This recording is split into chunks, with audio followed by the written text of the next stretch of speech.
Welcome back to the channel, guys. We are back to work on the 2022 MV Agusta. We have a very crispy engine to remove from the frame. Hopefully it does come out of the frame. So that means removing pretty much everything on the bike. The oil cooler, the radiator, the side panels, the throttle bodies. We gotta get all that off the engine. As well as removing the frame sliders that bolt right through the frame to the engine. This one isn't looking too promising, but we'll do our best. So let's get to it.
Dude, look, it's got launch control. Dude, that's a good button. That's a functional button. And it's got cruise control, launch control. Start the bike right up. That is sweet. Samco Sport radiator hoses. Literally the whole radiator system has these Samco Sport hoses. Is that factory? I don't know. Maybe this is aftermarket because blue hoses on a red and gray bike? I don't know. Here's a shot of the back of the engine. Man, that is clean. And these engines are spray painted black from the factory. Here's a spot where it got pretty hot. The paint actually melted off the block, but you can see that it's painted black. We are almost done removing this radiator. Then we can get to the headers, start working on dropping that motor.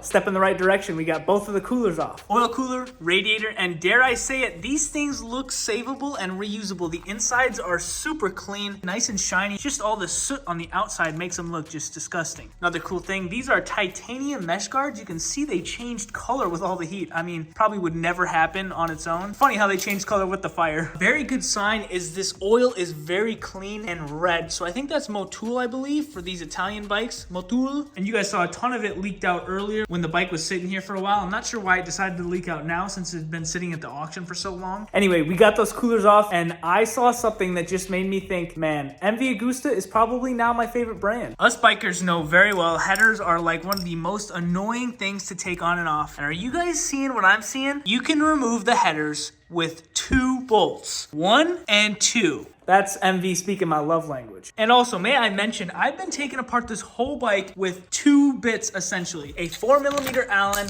and an 8mm socket. It just makes me so happy when things are similar. These headers are gonna be super easy to take off. And another good sign is these O-rings on the oil lines are not burned or flattened at all. They look very healthy for being in a fire. It's just another good sign that the internals on this bike are hopefully still savable. Let's clean up this crusty mess on both sides of the bike and start working on removing those titanium aero headers.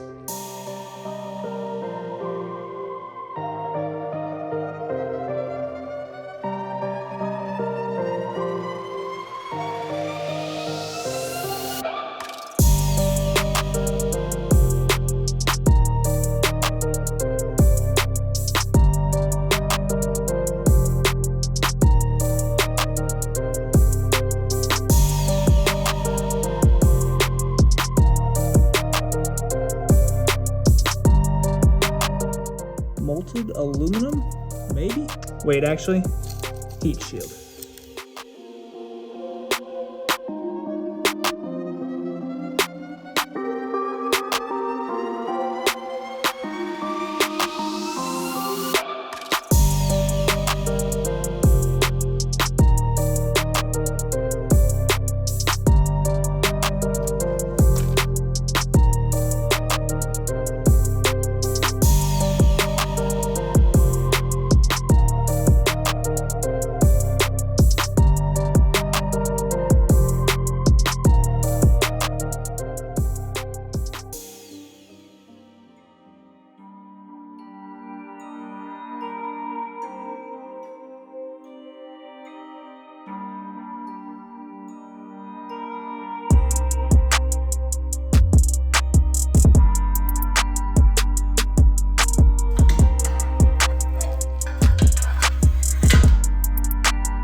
That exhaust is so beautiful, so light, so well designed, easily my favorite exhaust ever. I mean, come on, 2 bolts for a full set of headers? That's every motorcycle mechanic's dream. Envy uses these amazing metal pieces that secure all 4 corners of the headers in place with no leaks. All right, let's drop this motor.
Well, that's all the engine bolts. All 4 of them right here. And this sucker is still not on the wood, so it has barely moved down. Oh snap. Yikes. We gotta clean this out.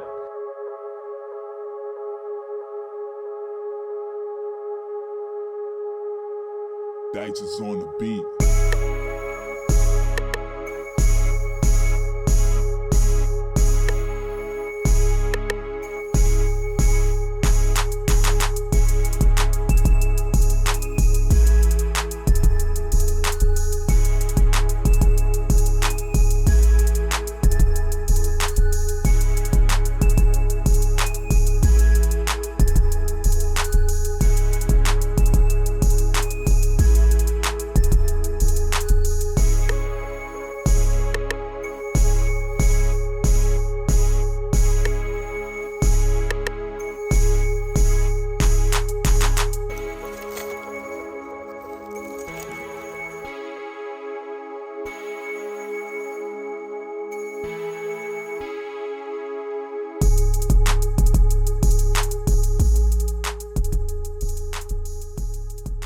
Okay, legendary find. Correct me if I'm wrong, but this should be the ECU to the bike. I was looking all over for it earlier and I couldn't find it, so I thought it had flung off if it had been mounted on the side or something during the incident or just burned off altogether. But here it is. It was tucked way down in there. Now, what do you guys think? Is this savable? I think it's savable. We just switch it out with a different cover that hasn't been cooked for too long. Hopefully we can pry into this thing and extract the motherboard, because that's all that matters, honestly. Now, if you got to replace one of these, man, that's a lot of work to get to that. Another observation is, man, there is a ton of wiring harness that runs underneath all the airbox and injectors and throttle bodies. But that's a plus. Put that off to the side for another day when we want to crack into that thing. This engine still has not budged. It's only gone down that far, and I don't know how to get this thing out of here. I did take a peek inside these air intakes, and there was some funky white stuff on the walls, and there's a little bit of goo in the bottom, so hopefully these are all right. I really do think the throttle bodies saved them from getting any water in them, because they were closed the whole time, and I guess that really helped when it was sitting at the auction for so long. And this style throttle body is different than any of my other bikes. It has one controller motor in the middle that is obviously has a wire connection onto it, and then it controls all 4. On the BMW, they're on the side. On the Kawasaki, they're on the side. On the BMW, there's actually 2 individual ones. On the Kawasaki,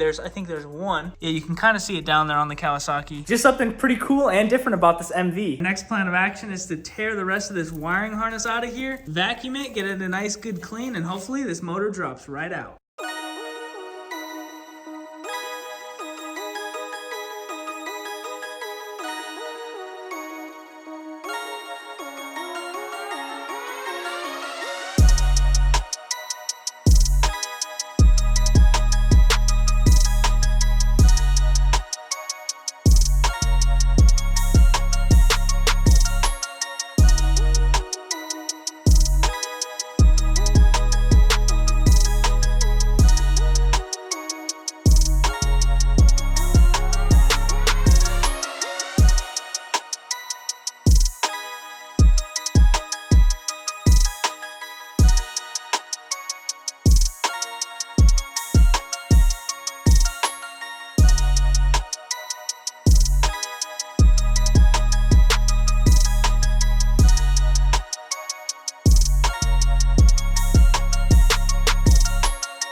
Well guys, I'm stumped. I tried getting the engine out, but there are 2 pins still in the frame that is holding the engine in place. Right here is a bolt that runs through the frame and the engine to secure the engine to the frame. And as you can see down in there's like a little pin that's holding the engine to the frame. It's that silver piece in there, and I have no idea how to extract that so that I can move the engine forward. And this is on both sides. I have no idea how to get those out, but I'm just now realizing that I can remove the trussel part of the frame completely off, and the engine should still stay here because I think my problem is it's connected to these 2 side pieces, and this trussel frame on top is able to be removed. But let's hope that the pin in here has enough clearance to let this part of the frame slide out. I barely understood what I just said, but let's try to get that top part of the frame off the engine, because then we'll have way better access to the engine.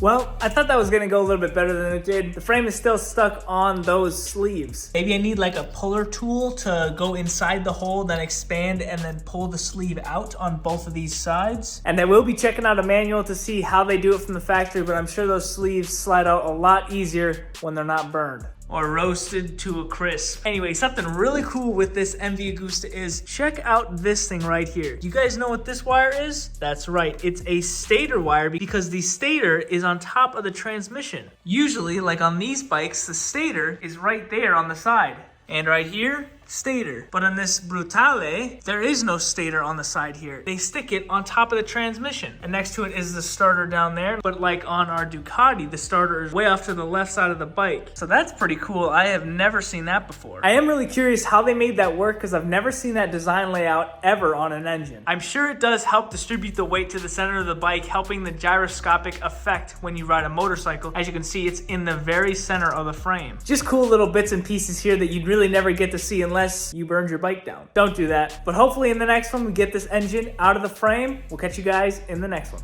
See ya.